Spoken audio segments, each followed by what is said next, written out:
वृन्दावनेश्वरी राधा कृष्णो वृन्दावनेश्वरः जीवनेनाधने नित्यं राधा कृष्ण गतिर्मम। अर्थात श्री राधा रानी वृंदावन की आप स्वामिनी हैं और भगवान श्री कृष्ण वृंदावन के स्वामी हैं, इसलिए मेरे जीवन का प्रत्येक क्षण आपके आश्रय में ही व्यतीत हो। जय माता रानी दोस्तों, राधे राधे। आपके अपने चैनल श्री प्रभु कृपा में आपका बहुत बहुत स्वागत है। भगवान श्री कृष्ण और श्रीमती राधा रानी की कृपा आप और आपके समस्त परिवार पर सदा सर्वदा बनी रहे।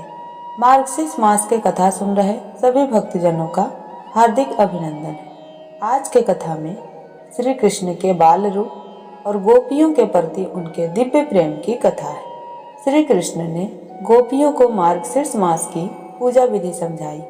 गोपियां गोकुल में मार्गशीर्ष मास में उपवास रखकर भगवान का आवाहन करती थी। श्री कृष्ण ने गोपियों से कहा कि इस मास में गीता का पाठ करना, तुलसी पूजन और दीपदान से भगवान विष्णु प्रसन्न होते हैं। गोपियों की भक्ति का वर्णन करते हुए बताया गया है कि उनकी साधना से भगवान के साथ अद्वितीय प्रेम संबंध स्थापित हुआ। एक बार प्रेम से बोल दीजिए भगवान श्री कृष्ण की जय। इस अध्याय में मार्गशीर्ष मास के महत्व की विस्तार से चर्चा की गई है। भगवान विष्णु स्वयं कहते हैं कि यह मास विशेष रूप से मुझे प्रिय है। इस मास में भगवान विष्णु की पूजा, व्रत और कथा श्रवण से समस्त पापों का नाश होता है और मोक्ष की प्राप्ति होती है।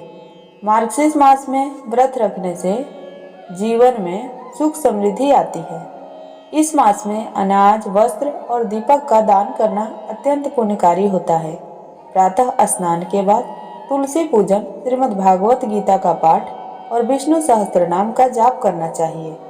इस कथा का बहुत महत्व है क्योंकि इसमें स्वयं भगवान श्री कृष्ण ने अपने मुख से कथा का संदेश दिया है और कथा का यह संदेश है कि इस मास में भगवान विष्णु की आराधना से सभी मनोकामनाएं पूर्ण होती हैं। जीवन में धर्म, अर्थ, काम और मोक्ष की प्राप्ति होती है। मार्गशीर्ष मास का हर दिन भक्ति, सेवा और साधना से जुड़ा होता है। प्रिय भक्तजनों, हरि नाम सुमिरन से सब दुख दूर होते हैं। मार्गशीर्ष मास में भगवान की पूजा अवश्य करनी चाहिए। तो एक बार प्रेम से बोल दीजिए श्री कृष्ण भगवान की जय, श्रीमती राधे रानी सरकार की जय। और अब आइए श्री हरि और निर्धन वृद्धा की भक्ति की कथा सुनाते हैं। बहुत ही सुंदर कथा है, कथा अंत तक जरूर सुनिएगा। जय श्री हरि।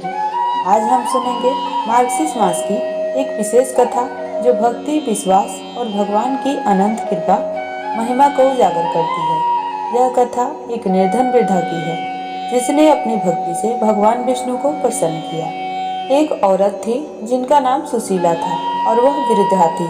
सुशीला के पास धन दौलत तो नहीं थी, लेकिन उसके हृदय में भगवान विष्णु के प्रति अटूट प्रेम था।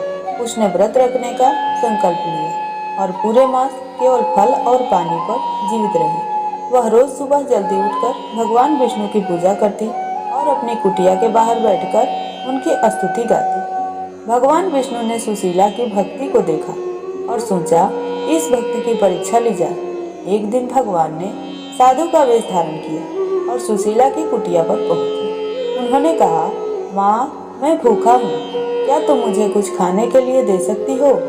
सुशीला के पास केवल एक सूखा रोटी का टुकड़ा था जो उसने पूरे दिन के लिए रखा था, लेकिन उसने बिना सोचे वह रोटी साधु को दे दी। जैसे ही साधु ने रोटी ली, वह भगवान विष्णु के दिव्य रूप में प्रकट हो गए। सुशीला उनकी चमकती मूर्ति को देखकर अवाक रह गई। भगवान विष्णु ने कहा, हे सुशीला, मैं तुम्हारी भक्ति से प्रसन्न हूँ। तुमने अपनी भूख की परवाह किए बिना मुझे अपना अन्न अर्पित किया। यह मार्गशीर्ष मास की महिमा है कि भक्त का हर कार्य मेरे लिए प्रिय हो जाता है। आज मैं तुम्हारी सभी इच्छाएं पूर्ण करूँगा। भगवान विष्णु की कृपा से सुशीला की गरीबी समाप्त हो गई। उसकी कुटिया एक सुंदर घर में बदल गई और उसके पास धन, अन्न और वस्त्र की कोई कमी नहीं रही। सुशीला ने अपने शेष जीवन में भगवान विष्णु की भक्ति में समय बिताया और दूसरों की मदद की। प्रिय भक्तजनों, इस कथा से हमें यह सीख मिलती है कि मार्गशीर्ष मास में भगवान की सच्ची भक्ति और निस्वार्थ सेवा का फल अवश्य मिलता है। भगवान केवल भौतिक धन से नहीं बल्कि हमारे समर्पण और प्रेम से प्रसन्न होते हैं। जो भी इस मास में सच्चे मन से भगवान की आराधना करता है उसकी सभी इच्छाएं पूर्ण होती है।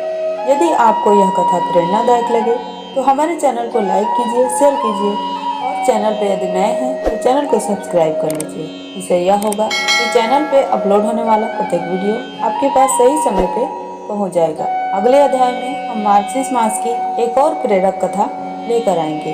जय श्री हरि, जय श्री राधे, राधे राधे।